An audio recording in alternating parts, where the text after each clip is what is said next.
کہ رمضان المبارک کے مہینے میں روزہ افطار کرنے کے بعد آپ اوابین کے لیے کھڑے ہوتے اور 20 رکعت صلاۃ الاوابین پڑھتے، اور عشاء کی نماز سے آدھا گھنٹہ پہلے آپ نوافل سے فارغ ہوتے تھے۔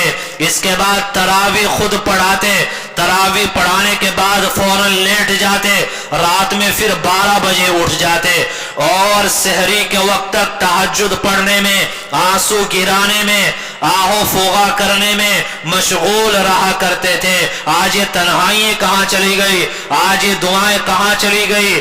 آج امت کے لیے رونا یہ کہاں چلا گیا؟ میرے بھائیو، وقت پورا ہو گیا، ورنہ ایک واقعہ اور بہت اچھا تھا، وہ میں آپ کو بتاتا کہ دعاؤں سے کیا کچھ ہوتا ہے۔ خیر، حضرت مولانا الیاس کاندھلوی رات آہو فوغا میں گزار دیتے، فجر کی نماز پڑھنے کے بعد اشراق تک اوراد و وظائف میں اور مراقبے میں مشغول ہوتے۔ یہ مراقبہ کیا ہوتا ہے آج امت نہیں جانتی، اللہ کی طرف توجہ کیسے کی جاتی ہے آج امت نہیں جانتی۔ یہ وہ چیزیں ہیں اور یہ وہ عظیم نعمتیں ہیں جو آج اس امت سے رخصت ہو چکی ہیں۔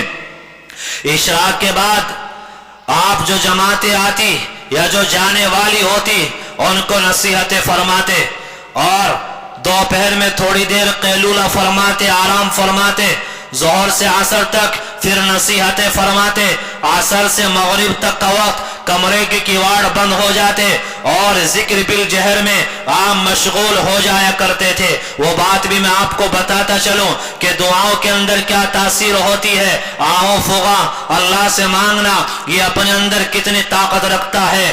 حضرت مولانا الیاس کاندھلوی رحمت اللہ علیہ، ان کے زمانے میں چند بڑے بڑے علماء تھے، جس میں حضرت مولانا منظور نعمانی، ان کے علاوہ اور بھی علماء تھے۔ یہ جماعتیں اسلامی کے خیالات سے متاثر ہو گئے اور انہوں نے ہندوستان کو چھوڑ کر پڑوس میں جانے کا ارادہ کر لیا۔ یہ نکل گئے اور فون اور رابطے کی کوئی صورت نہیں تھی، تو حضرت مولانا الیاس کاندھلوی رحمت اللہ علیہ انہوں نے اپنے جو ساتھی مرکز میں رہتے تھے، علماء تھے، اللہ والے تھے، ان کو بلایا، کہا کہ بھائی وہ چلے گئے، ہم بات نہیں کر سکتے، رابطے کی کوئی صورت نہیں، چلو سب کھڑے ہو جاؤ اور اللہ سے رابطہ کرو، ان کے لیے نفلیں پڑھو، اللہ سے دعائیں کرو۔ میرے بھائیوں، پوری رات ان لوگوں نے آہو فغا میں اور دعائیں کرنے میں گزار دی۔ دوسرا دن گزرا، تیسرا دن گزرا، یہ حضرات بارڈر کراس کرنے والے تھے، دل کے اندر ایک بے چینی پیدا ہو گئی اور دل نہ لگا، پریشان ہو گئے، راتوں رات وہاں سے چلے اور راتوں رات مرکز میں آئے، کیواڑ کھلوایا، حضرت نے اپنے سامنے دیکھا تو اپنے ساتھیوں سے اشارے کے ذریعے فرمایا کہ دیکھا تم نے یہ کیسے آ گئے ہیں؟ تو وہ کیسے آ گئے؟ وہ دعاؤں کے ذریعے آ گئے، وہ آہو فغا کے ذریعے آ گئے۔ دعاؤں کے اندر اللہ نے بڑی تاثیر رکھی ہے۔ آج ذرا ہم غور کر لیں کہ امت کے لیے ہماری دعائیں کتنی ہیں۔ ہم لوگ یہاں ہیں، رات میں شب بیداری ہے اور دعائیں ہیں، ارے پوری امت کے لیے نہیں، کم از کم محلے کے لیے، قصبے کے لیے، علاقے کے لیے ہماری دعائیں کتنی ہیں۔ دعاؤں سے حالات بدلتے ہیں اور دل کے اندر آگ پیدا ہوتی ہے، اللہ تبارک و تعالی دعاؤں کو قبول بھی فرماتے ہیں۔ تو یہ وہ نعمتیں ہیں جو آج اس امت سے رخصت ہو چکی ہے، اور اسی وجہ سے یہ امت آج یتیمی کی حالت میں زندگی گزار رہی ہے۔ تو اپنے آپ کو بدلیں، دعاؤں کا اہتمام کریں، اللہ کے سامنے ذرا آنسو گرائیں، اللہ کو منائیں، اللہ تبارک و تعالی انشاءاللہ پھر حالات کو تبدیل فرمائیں گے۔ اللہ کہنے سننے سے زیادہ عمل کی توفیق نصیب فرمائیں۔ وآخر دعوانا الحمدللہ رب العالمین۔